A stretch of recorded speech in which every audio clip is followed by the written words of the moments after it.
Hello and welcome into the content video for Lesson 9 for Precalculus 1. In this video, I'm going to be covering quite a bit of material, but it all sort of goes together. That's why I'm doing this all in one.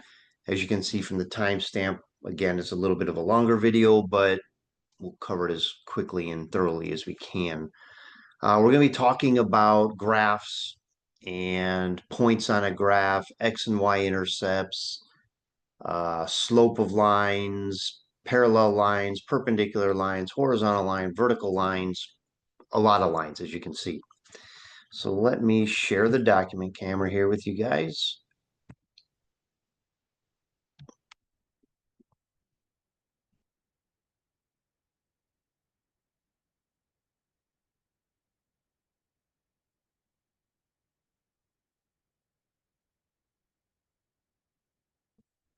All right, so if we're going to be doing graphing, we need to actually know what kind of graph, what do we call it, how is it formatted. So the official name for this is the coordinate plane.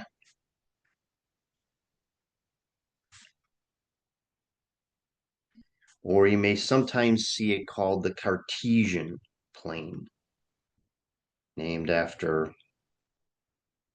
the guy that discovered this or developed it. And so we have a horizontal line, a horizontal number line essentially, and we call this our x-axis. And we have a vertical number line. This is our y-axis. And so like a normal number line, we have 0 and then 1, 2, 3, 4, 5, etc., going off to infinity. The same negative distance, again, going to negative infinity down here, positive infinity up here.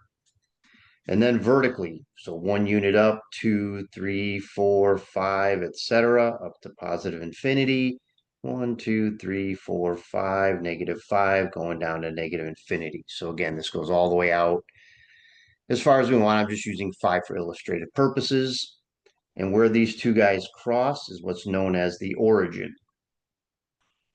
And this has value, a coordinate of 0, 0. So it always has two values within it, our x value and our y value. Easy enough to remember because it's alphabetical. X comes before y. The x value comes before the y value. We start in the upper left here, and this is known as quadrant 1. And then as we go counterclockwise, this is quadrant 2, quadrant 3, quadrant 4. And so in quadrant 1, all of our x values will be positive. All of our y values will be positive. In quadrant 2, we have to move to the left first. So our x value is always going to be negative, and then we have to move up to get into quadrant 2. So our y value would be positive. Quadrant 3, we're moving left and down, so they're both negative. In quadrant 4, we're moving right, which is positive, and down, which is negative. So positive and negative that way. And so as we're drawing points, like let's say that we wanted to graph the point. Let's do 1, 3. So that means move 1 unit to the right and 3 units up, which would be right here. If I wanted to graph a point, say, let's do 1, -3. Well, that means still I'm moving to the right first one, but now I have to move down 3 units, which puts me down here. And again, we could do that forever to all these different points. But the key is that in these different quadrants, we're always going to have the different signs on it depending which quadrant we're in. Any point that either crosses, if we have a line that is crossing the x-axis, or any sort of graph, it could be a curve, etc. Anywhere it crosses the x-axis is what is known as the x-intercept. And we could have more than one depending on the graph. And so the x-intercept or intercepts are the points, or I guess I'll say the point or points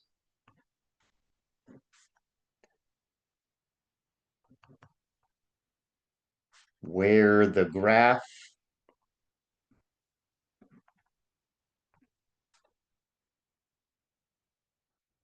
intersects the x-axis. To figure this out is a little bit counterintuitive. So to find the x-intercept, we set y equal to 0. So if I'm given an equation and whatever, y equals x plus 1, then I set y equal to 0, solve for x. That tells us where the x-intercept is. And so the format of an x-intercept is always going to be whatever the x value is and 0 for y. Because if I look back at my graph, anything along this x-axis has a number 1, 2, 3, 4, 5, -1, -2, etc. But it doesn't move up or down at all. That's why my my y value is 0. And y-intercept is similar. Now this one, when we have a function, as we'll see in the next lesson, so this is, again, more or less the same definition. So the point or points, if it's a function, we'll see it only has one point, but we could have something like a circle, which has more than one point potentially.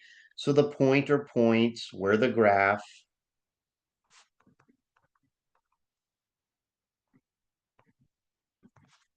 intersects the y-axis. And as I said, it's sort of the opposite of what we think. So for the x-intercept, we set y equals 0. For the x-intercept, I set x equals 0. And the format, if you're asked on an exam or in whatever, the in-class assignments, anything like that, like find the x-intercept or find the y-intercept, your format for y-intercept should be 0 for x, and then whatever the y value is.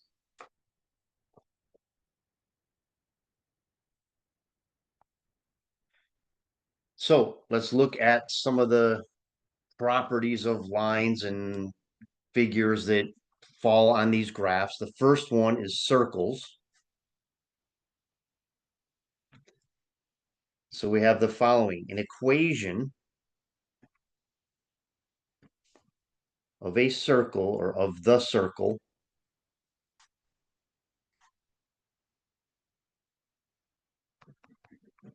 with center HK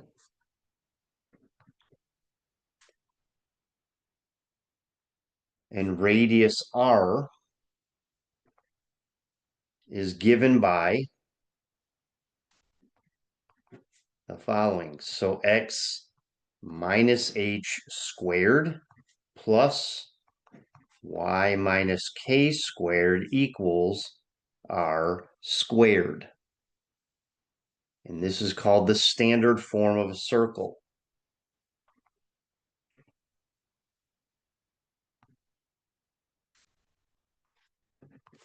Because obviously, if it's in this form, I can tell what the center is.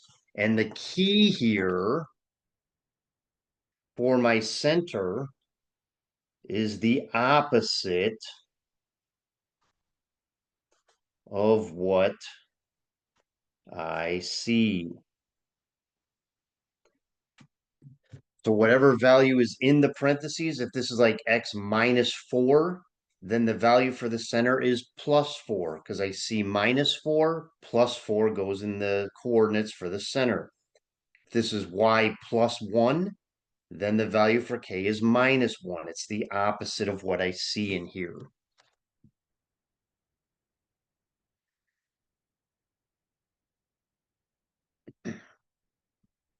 And to put an equation into standard form.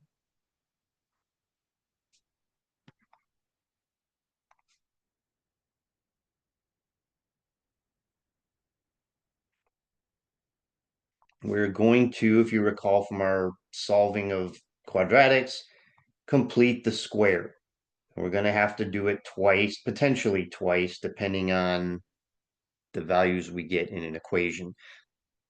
And in the example problems, we'll see some of these. We'll put it in, it won't be in standard form. We'll have to do it, and I'll show you guys how you do that. So that's a circle. We can have a straight line. And so when we have a straight line, the first thing we have to be aware of or understand is this idea of slope. And so if a line passes through 2 points, x1, y1, and x2, y2, the slope is as follows. M, and I don't know why they choose M, but M is equal to y2 minus y1 over x2 minus x1, which is essentially the change in y over the change in x. So how fast does it move up and down compared to how fast does it move left and right?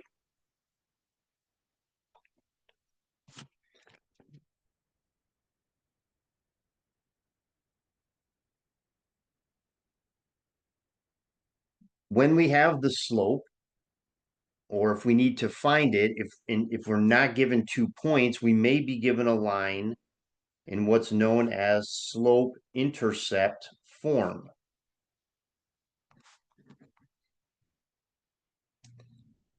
And slope-intercept form is just y equals mx plus b.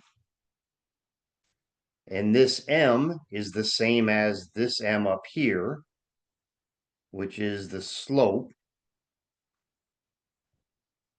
And this b is the y-intercept, thus the name slope-intercept form.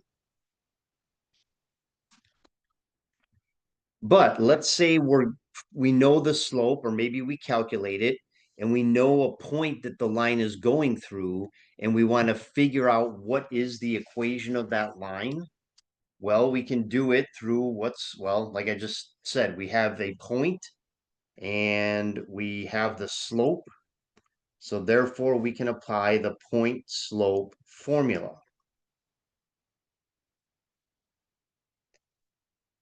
And what this says is that an equation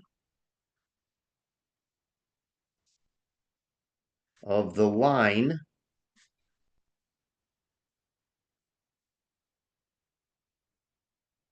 that passes through the point x1, y1, and this isn't the same as from the slope formula, this is just some other point x1, y1, with slope m can be found by the following equation. Y minus the point we're given, the y value of the point we're given, is equal to m, the slope, times x minus the x value that we're given, x1.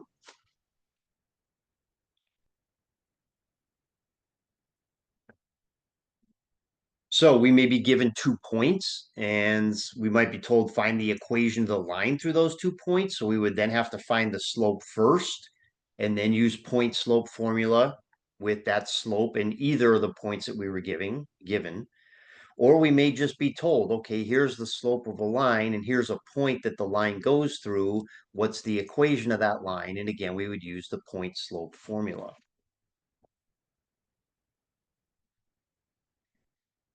We have two particular lines, which is our vertical lines and horizontal lines.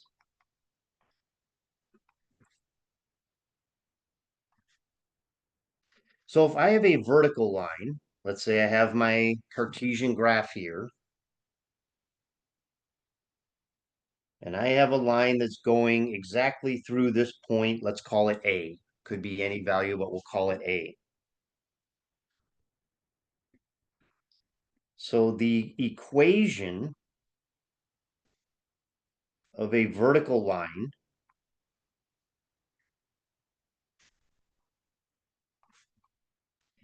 is x equals A. So whatever point, because no matter what my value of y is, so let's say as an example, this is going through the point 3. So when y is 0, x is 3. When y is 10, x is 3. When y is 100, x is 3. When y is negative 50, x is 3. So it's always x equals whatever value that line is going through.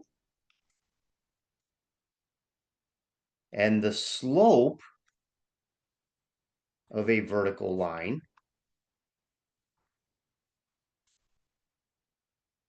so remember how we figure out slope. It's the change in y. This little triangle is shorthand notation for change over the change in x. Well, as I change y, how does x change? It never does. So my change in x is going to be 0, and any value over 0 is always undefined. And I know sometimes you guys have trouble keeping track, like, well, when is it 0? When is it undefined?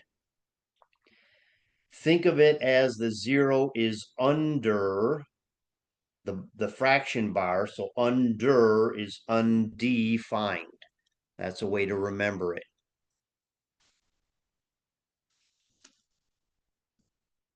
And then if we have a horizontal line,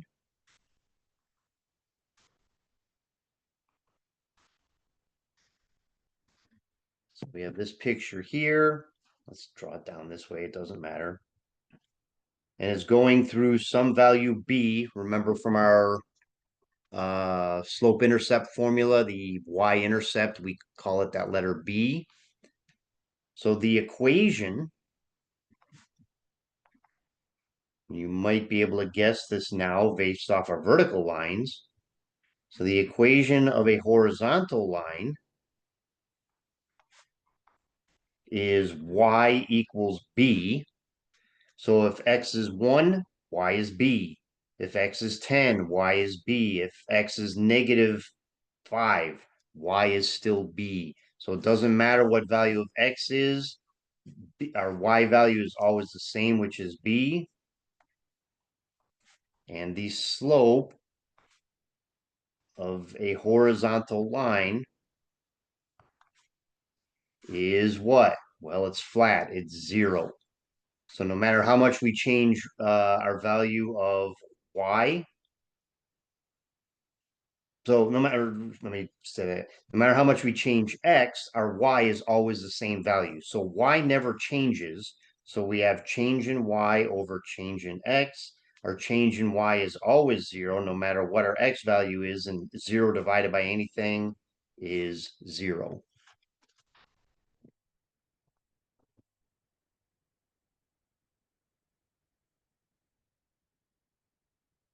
And then the last two things I want to talk about in this content video, and then we'll do a bunch of problems. And there is, as you can see from the timestamp again, there's quite a few problems for this lesson, but I want to make sure I have a grasp on all of them. So we have parallel and perpendicular lines.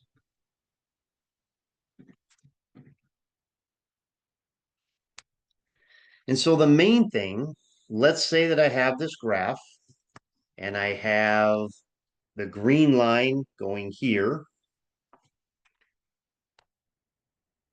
And then I have a parallel line going here. So these guys never cross each other. It's always the same. It's like railroad tracks. It's always the same distance apart. And so the only way this can happen is what? So parallel lines have the same slope. So that one's not too difficult to remember. But then we have perpendicular.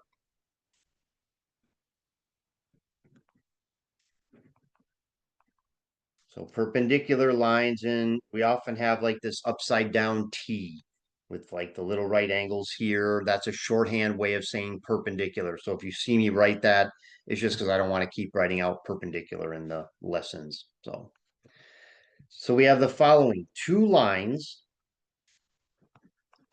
that are perpendicular to each other.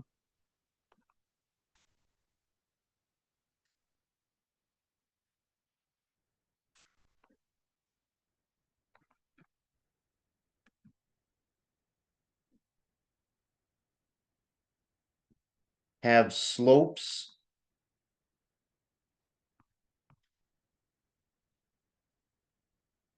that are negative reciprocals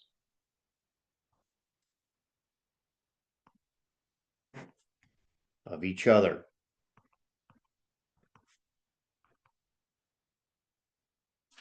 So perpendicular means they meet at a 90-degree angle. So again, if I was to draw this out, if I have this green line headed, let's say now this way, but then I have this red line that's headed this way. If these guys meet at a right angle, a 90-degree angle, they're perpendicular. And so their slopes are negative reciprocal. So let's say, so let's do IE, for example. If the slope of one line is equal to -3/2, if there's the line that's perpendicular, it's going to have slope. So I change the sign here so it's negative, so it now becomes positive. And then I flip the number. So instead of 3/2 is 2/3.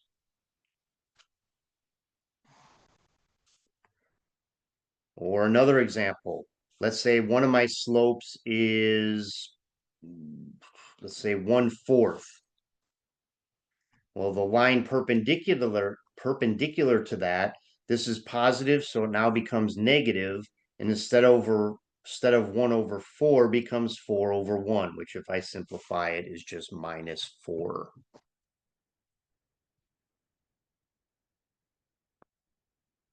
So that is how we find perpendicular lines. Like I said, slope is pretty straightforward. They just have the same slope. Perpendicular is where it gets a little bit tricky because I have to calculate the negative reciprocal. Okay, so that is it for lesson 9 content. Come back, lesson 9 examples. I'm going to try to go through as many as I can. You know, I did ask for feedback from you guys on these videos, and you asked for potentially more examples or just covering more potential examples of what we'll see. So lesson 9 examples are a little bit longer, but I just want to make sure you see all the different variations of the kind of problems you're going to see. So come on back and we'll see you in that video.